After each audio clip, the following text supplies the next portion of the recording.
Au milieu de tous les problèmes que vit le football algérien, le manque flagrant en termes d'infrastructures et l'absence d'une vraie politique de formation au niveau des clubs de l'élite, l'académie de football Marina Soccer Siza Tizi Ouzou représente une vraie lueur d'espoir pour la formation, avec plusieurs services qui ont pour but d'assurer une formation de qualité aux enfants, tout en ouvrant aux citoyens des terrains où ils peuvent pratiquer leur passion dans de très bonnes conditions, avec la présence d'installations qui donnent une dimension sportive mais aussi sociale à ce projet.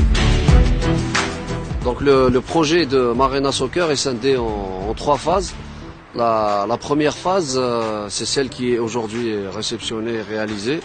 On a 5 terrains de différentes tailles, couverts et extérieurs, pour pouvoir déjà commencer la première partie de formation. On a commencé à recevoir beaucoup d'enfants. Donc aujourd'hui l'école elle compte 100 enfants de différents âges de 5 ans jusqu'à 16 ans.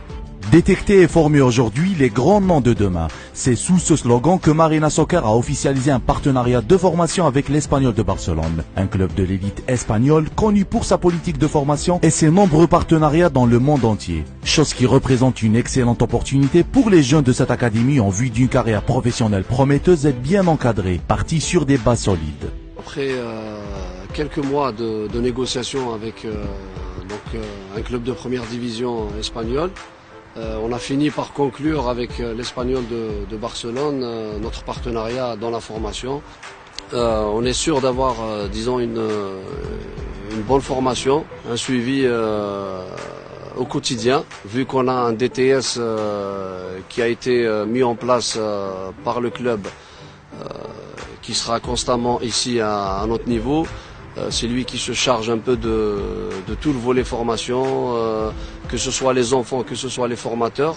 Donc les formateurs qui ont été choisis par Sissoin, tous nos formateurs c'est des locaux, à part le DTS qui est un espagnol. Marina Soccer ne peut être définie comme une simple école de football, mais une vraie académie, un réel espace de formation, doté d'infrastructures de très haut standing qui donnera la possibilité à nos clubs de faire leur stage de préparation, eux qui ont l'habitude de choisir des pays voisins.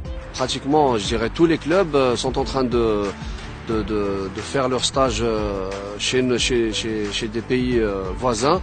Alors que nous, ici en Algérie, malheureusement, on n'a aucune infrastructure qui peut recevoir une équipe pour un stage, une infrastructure complète avec son hôtel, avec ses moyens de récupération, ses moyens de remise en forme, ses terrains de football. Donc aussi, ça c'est un objectif aussi de notre centre de formation. Ce projet sportif et social constitue un plus considérable pour la jeunesse et le football algérien, mais aussi une gifle aux responsables de ce sport dans notre pays, notamment les clubs qui ne forment plus et n'offrent plus le minimum de conditions de formation pour d'éventuels futurs talents. Ces mêmes clubs n'ont pas d'infrastructure digne de ce nom, préférant dépenser de l'argent dans des salaires faramineux, sans aucun retour sur l'investissement, sportivement et aussi financièrement. Espérons seulement que ce genre de projet donne à réfléchir à nos clubs pour choisir le créneau qui mérite réellement l'investissement afin que notre football local retrouve sa vraie valeur.